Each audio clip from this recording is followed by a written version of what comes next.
Hey everybody, Dan Edmondson here with another tip of the week. Today the tip is on what to do if you get stuck on a painting. And not only that, a lot of times we don't even know we're stuck when we're stuck. So I want to address that as well. And I put this particular painting up because I was stuck on it for like a year. And I want to tell you how I resolved that for myself and how I've helped other students get through this absolute tragedy when it happens, because it can make you crazy. So the first question is, how do you know if you are stuck? First off, you'll be like sick of the painting. You'll like, oh, okay, I'm just so done with this painting. I want to get on to another one. And another thing you might do is you'll just sit there and you'll lick it down the same brush stroke over and over and over. And that's another sign that you're stuck. And you can be stuck, for 5 minutes on a painting, or you can be stuck for 10 years on a painting. And they all pretty much come from the same place. So if you're frustrated with the painting, you're stuck. If you are licking it down, you're stuck. If you want to just get on to another painting, most likely you're stuck. Okay? And the way that you know that you're stuck is that, right? Okay, that's step one. You know that you're stuck. Number two is, how do you get stuck?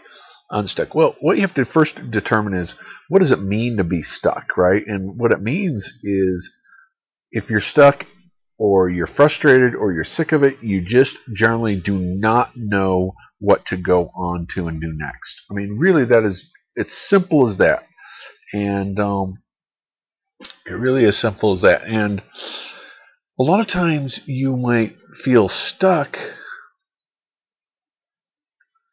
and what you're really facing is overwhelm. And that kind of is what happened with me at this paint. This is the original setup, and I was doing it for a demo for a class. That's the final paint. Let me show you this one here. This is where I was doing a demo for a class, and as you surely can probably guess, I got yammering on and on and on and doing more talking and less painting. And I finally got these flowers in and the leaves in and a few other elements. But basically that was it for that class. And then I brought it home, and I just couldn't bear to go back to the painting. I just didn't really like it. I knew something was good about it, but I just couldn't bring myself to go back and fix it.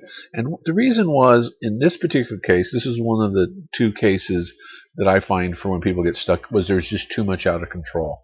Because I did a demo, I wanted to kind of get it all in and show everyone how I kind of did all the elements.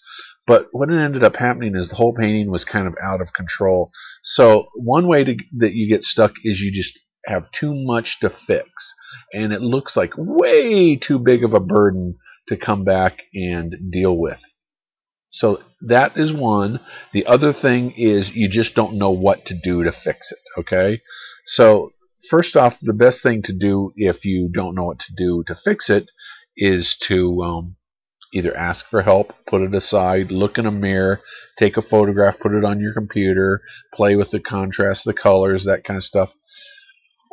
Or what you can do is you can take a Post-it, and I like to do this, and go through all of the elements: color, value, edges, brushwork, paint application, drawing, and make a list and see what needs to be done with it, right?